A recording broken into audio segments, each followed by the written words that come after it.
Hello बच्चों, let's read the question. Following is the diagrammatic representation of the operation of natural selection of different traits. Which of the following options correctly identifies all the three graphs A, B and C? So question में देखिए 3 graph दिए हुए हैं और हमें इनके interpretations को derive करना है। पहला ये देखिए, ये एक मेन ग्राफ है जिससे 3 ग्राफ ABC डाइवर्ज हो रहे हैं और यहाँ पर the key concept is natural selection. So our key concept is natural selection.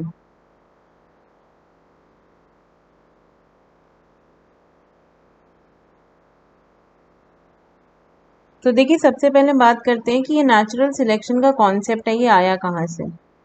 तो ये सबसे पहले एक डार्विन थे, डार्विन की थ्योरी, डार्विनिज्म का पार्ट था ये नेचुरल सिलेक्शन। इसमें इन्होंने क्या कहा था कि नेचर खुद सिलेक्ट करता है या नेचर में कौन ज़्यादा बेटर अडेप्टेबल कैपेसिटी शो करता है,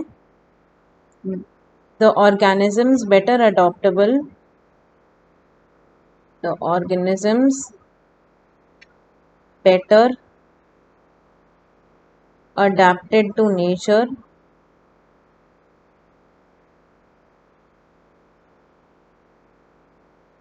have high chances of survival.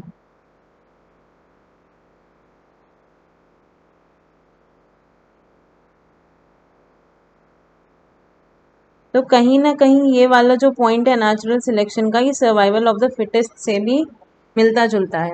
Natural selection में बेसिकली इन्होंने यही बोला था कि जो भी ऑर्गेनिज्म नेचर के हिसाब से अपने आप को ढाल लेगा वही उसी के सर्वाइवल के चांसेस ज़्यादा होंगे। और नेचुरल सिलेक्शन में एग्जाम्पल क्या था, देखिए सबसे पहले तो एक इन्वायरमेंटल सिलेक्शन का एग्जाम्पल देखते हैं। इसका एग्जाम्पल क्या हो जाएगा, पिस्टन बिट्यूलेरिया, जिसको हम कॉमनली क्या कहते हैं, मॉथ। पिस्टन बिट्यूलेरिया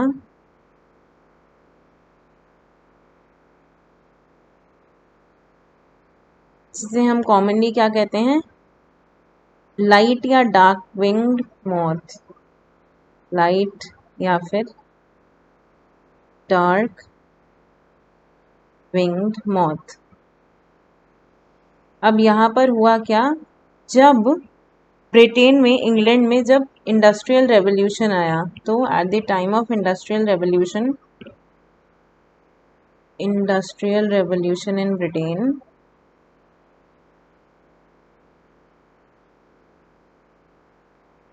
इन ब्रिटेन उस समय पर क्या हुआ था, ब्रिटेन में पॉल्यूशन बढ़ गया था due to the industrial revolution. Britain caused darkening of tree barks, darkening of tree barks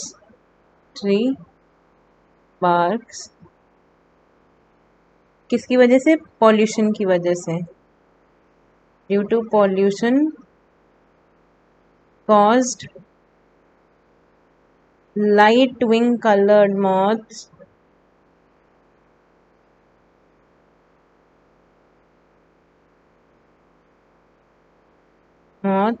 to die, क्योंकि ये अपने आप को केमोफ्लेज नहीं कर पाते थे। एंड डार्क वंस, जो डार्क कलर्ड मॉथ थे, डार्क कलर्ड मॉथ्स सर्वाइव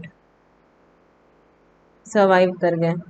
क्यों, क्योंकि उन्होंने डार्क, पेड़ का जो तना था वो भी डार्क था और ये मॉथ भी डार्क थे, तो इन्होंने अपने आप को केमोफ्लेज कर लिया। मतलब वो समझ में नहीं आते थे कि तना है या मॉथ है, तो सर्वाइव्ड ड्यू टू केमोफ्लेजिंग।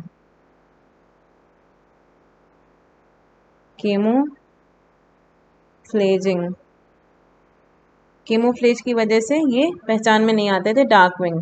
तो ये लाइट वाले जो हैं वो मर गए, एक्सटिंक्ट, मतलब ऑलमोस्ट ख़त्म हो गए, और डार्क वाले सर्वाइव कर गए। तो ये एक एग्जांपल हो गया नेचुरल सिलेक्शन का कि कैसे किस तरह जैसे इन्वायरमेंट चेंज हुआ उसी हिसाब से जिस मॉथ ने अपने आप को नेचर में बेटर सूटेबल पाया वही अपनी स्पीशीज को बचा पाया। ये जो सिलेक्शन है ये 3 टाइप का होता है। कैसा?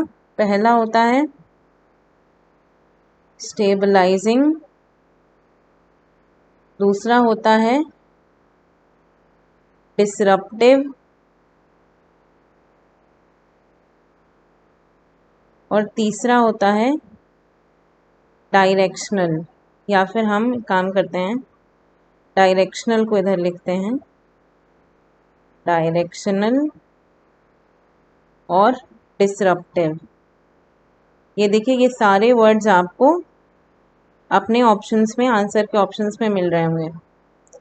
डिसरप्टिव। तो अब हम इन्हें डायग्राम से डिस्कस करते हैं। ये देखिए ये जो पहला वाला जो आपका ऑप्शन है ए, इसमें ये देखिए ये जो पीक है ये एक साइड ना शिफ्ट हो करके कुछ सेंटर की तरफ ही बढ़ती चली जा रही है और नैरो होती चली जा रही है ऊपर जाते जाते। तो इसका क्या मतलब है कि कोई एक कैरेक्टर है जो प्रीवेल कर रहा है। ऐसा नहीं है कि सिर्फ वाइट वाले बच रहे हैं, सिर्फ लाइट कलर्ड मॉथ बच रहे हैं या सिर्फ डार्क कलर्ड बच रहे हैं। पूरा एक तरीके से स्टेबलाइज हो रहा है यहाँ पर जो नेचुरल सिलेक्शन का प्रोसेस है। तो ये जो आपका ए वाला ग्राफ है ये बताता है स्टेबलाइजिंग सिलेक्शन है ये। यहाँ पर ये कैरेक्टर क्या हो रहे हैं, ये स्टेबलाइज हो रहा है। तो द ए विल बी